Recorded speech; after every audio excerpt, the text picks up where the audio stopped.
উদ্দেশ্য সৎ থাকলে যে জেনা থেকে বাঁচবো, সমকামী থেকে বাঁচবো সেজন্য করছি না, কখনো না। এই যুক্তি পেশ করে এক শ্রেণীর লোকেরা।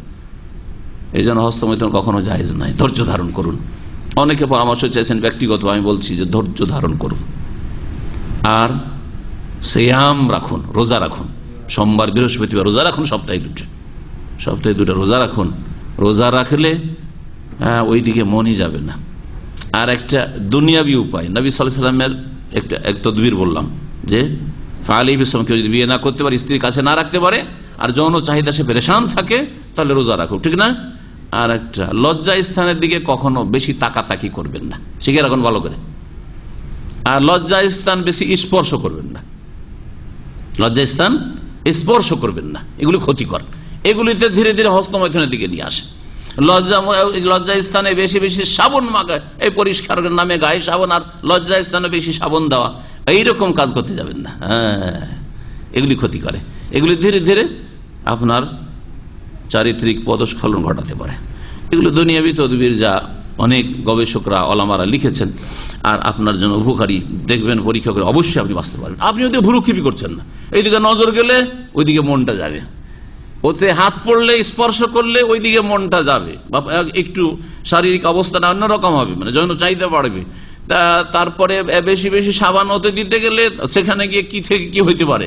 হ্যাঁ, সুতরাং এগুলো থেকে বেঁচে থাকলে ওইদিকে ভুরুক্ষেপে না, আর বেশি বেশি জিকির আজকার করবেন যখনই ওই রকম মনটা হবে। কারণ এর আগে হয়তো বদ অভ্যাস ছিল, আপনি ছাড়তে চাইছেন, বদ অভ্যাস যদি হয়ে যায়, ছাড়া আবার কঠিন হয়ে যায়। এটা ওই বিড়ি সিগারেট খোরদের নিশার মতো। আবার কথা বোঝা গেছে? বিড়ি সিগারেট আর মদ যারা খায়, তারা অনেক সময় তওবা করেও সামলাইতে পারে না, আবার শুরু করে দেয়। একজন সিগারেট খাওয়া বন্ধ করেছে, বন্ধ করার পরে তাকে জানতাম, কাছাকাছি ছিল, তওবা করেছে, স্বীকার করেছে আর সিগারেট জীবনে খাবো না। একটা ভালো প্রতিষ্ঠানে চাকরি করতো, প্রতিষ্ঠানে।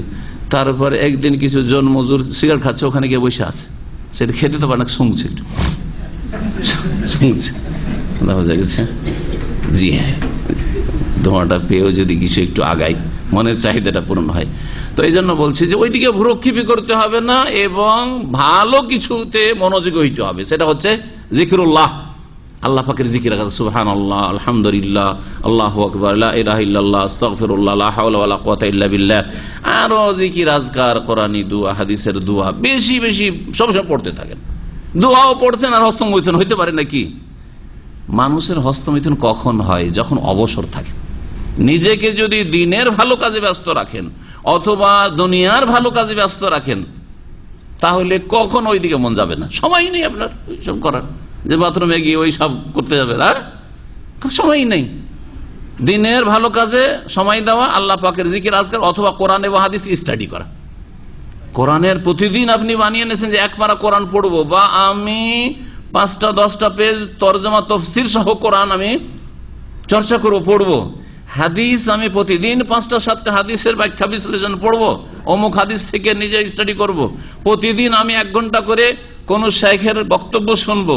এতে কয়েক ঘন্টা নিয়ে নিল, আল্লাহ পাকের জিকির আজকার করলেন। আর যখনই শয়তান ওইদিকে খেয়াল নিয়ে যাচ্ছে, হস্তমৈথুনের দিকে, বা যৌন চাহিদা বাড়ছে, খুব অশান্তি লাগছে, সুবহানাল্লাহ, আলহামদুলিল্লাহ, আস্তাগফিরুল্লাহ, আস্তাগফিরুল্লাহ ওয়া আতুবু ইলাইহি, আস্তাগফিরুল্লাহাল্লাযী লা ইলাহা ইল্লা হুয়াল হাইয়ুল কাইয়্যুম ওয়া আতুবু ইলাইহি। তারপরেই কইতে পারে গুনাহ কখনো হবে না যদি আল্লাহকে ভয় করেন। তাহলে এই তদবিরগুলি বলে দিলাম, কারণ প্রবাসে যারা আছেন তারা খুব ভুক্তভোগী, আর যারা যুবক বিয়ে করতে পারছেন না বিভিন্ন কারণে, তারাও খুব এই সমস্যায় ভুক্তভোগী। যার ফলে আল্লাহ পাক রব্বুল আলামিনের কাছে দোয়া করি, আল্লাহ পাক যেন আপনাদের আমাদের সকলের হেফাজত করেন এই রকমের পাপ থেকে, আর দিন দুনিয়ার ক্ষতিকর আচরণ